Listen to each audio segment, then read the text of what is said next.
तर या होत्या काही राष्ट्रीय आंतरराष्ट्रीय घडामोडींचा आढावा। तर आता वेळ झाली आमच्या विशेष कार्यक्रमाची म्हणजेच महाराष्ट्र नेक्स्टची।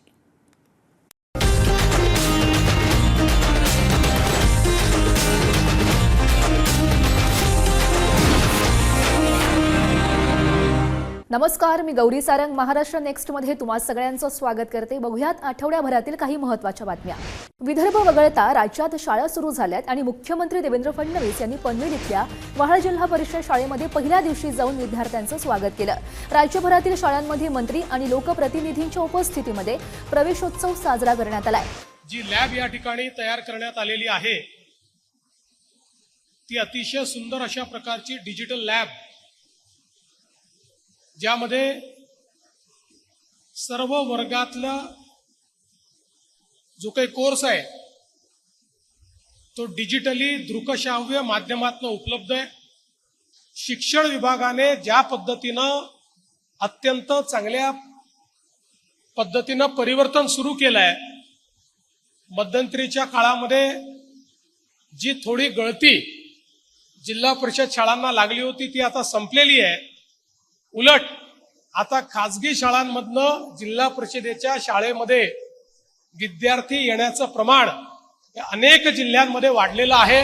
मुंबईतील वाहतुकीच्या कनेक्टिव्हिटीमध्ये महत्त्वाचा असलेल्या नॉर्थ कोस्टल रोडच्या कामाची मुख्यमंत्री देवेंद्र फडणवीस यांनी पाहणी केली आहे। या मार्गाचे काम प्रगतीपथावर असून काम पूर्ण झाल्यानंतर अंधेरीच्या वर्सोवा ते दहिसर पर्यंतचा प्रवास अवघ्या 20 मिनिटांमध्ये होणार आहे। कोस्टल रोडमुळे मुंबईतील नरिमन पॉइंट पासून पश्चिम उपनगरामध्ये दहिसर, भाईंदर आणि पुढे विरार वाढवण बंदरापर्यंत कनेक्टिव्हिटीसाठी महत्त्वाचा ठरणार आहे। मुख्यमंत्री देवेंद्र फडणवीस यांच्या अध्यक्षतेखाली झालेल्या मंत्रिमंडळ बैठकीमध्ये शेतकऱ्यांसाठी महत्त्वाचा निर्णय घेण्यात आलाय।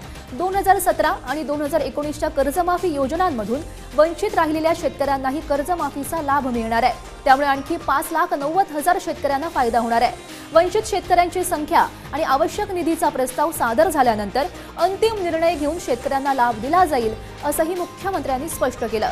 प्रशांत महासागरामध्ये एल निनो सक्रिय झाल्याची अधिकृत घोषणा झाल्यानंतर महाराष्ट्र सरकार सतर्क झालेला आहे। यंदाचा एल निनो अत्यंत तीव्र स्वरूपाचा राहण्याची शक्यता व्यक्त होत असून त्याचा परिणाम मान्सून आणि शेतीवर होऊ शकतो। मुख्यमंत्री देवेंद्र फडणवीस यांनी शेतकऱ्यांना घाईगडबडीमध्ये पेरण्या न करता शासनाच्या मार्गदर्शक सूचनांनुसारच निर्णय घेण्याचं आवाहन केलेलं आहे। संभाव्य दुष्काळी परिस्थिती लक्षात घेऊन राज्य सरकारनं जलसंधारण, वैरण विकास आणि कृषी नियोजनासाठी विशेष टास्क फोर्स तयार केलेली आहे। लातूर जिल्ह्यातील एका शेतकरी कुटुंबियांवर आलेल्या संकटाची दखल घेत मुख्यमंत्री देवेंद्र फडणवीस यांनी संवेदनशीलतेचा परिचय दिलाय। वीज पडून बैल दगावल्यानं पत्नीला जोखडाला झुंपून शेतीची कामं करावी लागल्याचं वृत्त समोर आल्यानंतर मुख्यमंत्र्यांनी तात्काळ मदतीचे आदेश दिले। त्यांच्या निर्देशानंतर प्रशासनानं काही तासातच शेतकरी काशीनाथ गायकवाड यांना नवीन बैल उपलब्ध करून दिला।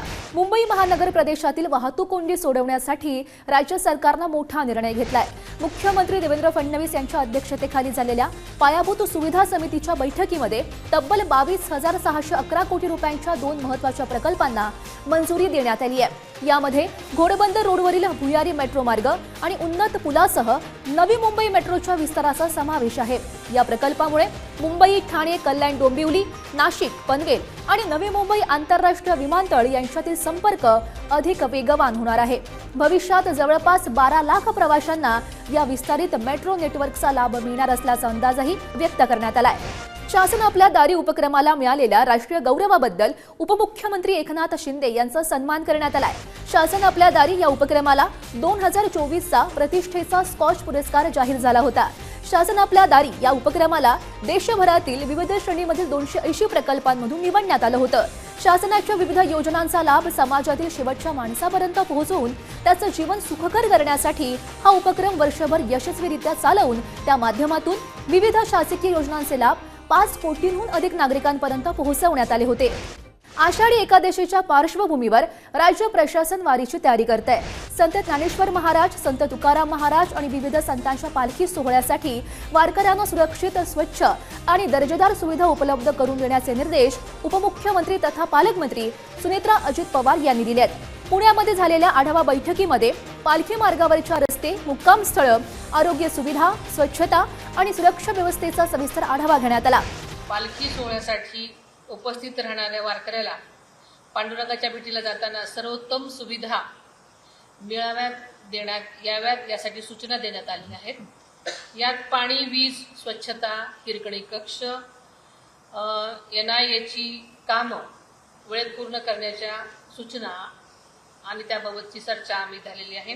तसेच स्वच्छ वारी, निर्मल वारी, हरित वारी होण्यासाठी प्रशासनावर साधक-बाधक चर्चा झाली आणि त्यांना योग्य ते निर्देश देण्यात आलेले आहेत. या सगळ्या बातम्यांसह महाराष्ट्र नेक्स्ट मध्ये इथेच थांबते. पाहत राहा पुढारी न्यूज.